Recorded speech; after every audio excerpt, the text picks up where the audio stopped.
Now let's get back to our foot positioning, and we're gonna be this time more specific. Not only we're going to step close to him and keep stepping close to him as we will receive and absorb the pressure, but also choose like 3 specific positions to put our feet, okay?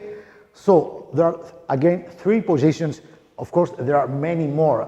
This is just a drill, an introductory drill, okay? So we're gonna work just with 3 positions, but don't forget, these 3 positions are really, really important, okay? First thing that you have to understand is that if I have to succeed in wrestling, that means to control my opponent and also eventually take him down, I must place myself like 95% of the times at an angle with him, okay? The first position will be to step here.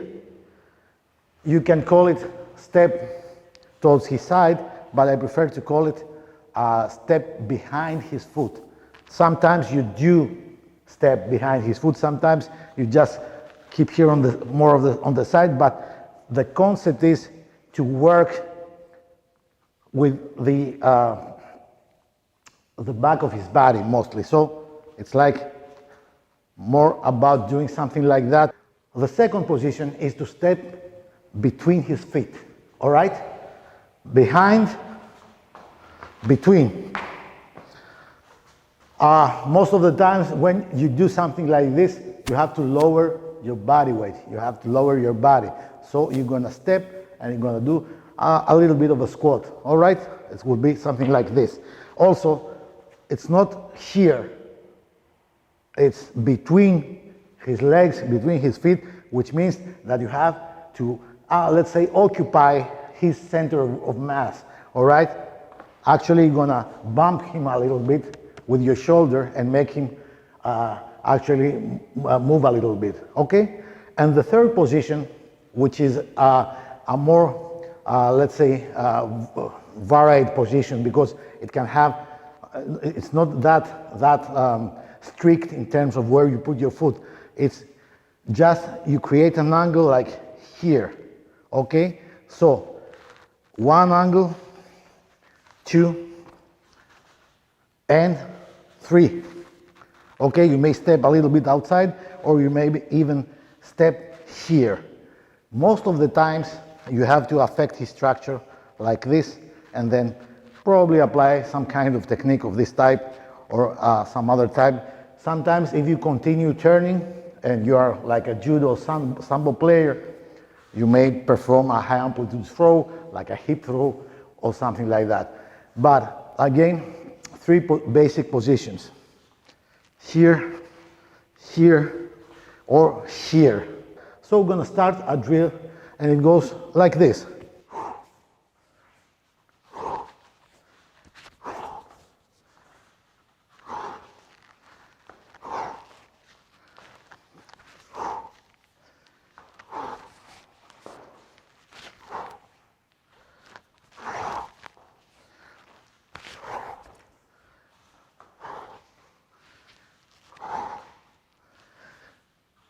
And now you may or may not add your T-Rex hands and start placing your hand, but I suggest that you first familiarize yourself with the stepping part, and then when you feel comfortable with it, add your hands. I'm just gonna start putting my T-Rex hands in the mix so that you can see how it can, if you go on, how it can look like as a bit more complex drill, all right?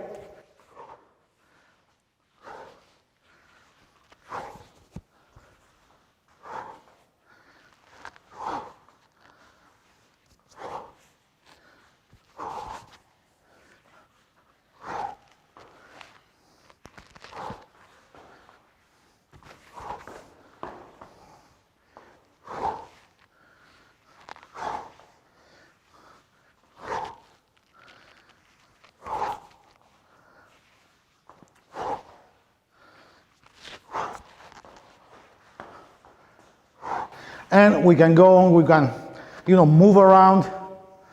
I mean, this was like linear, more or less, but we can still do it as we move around.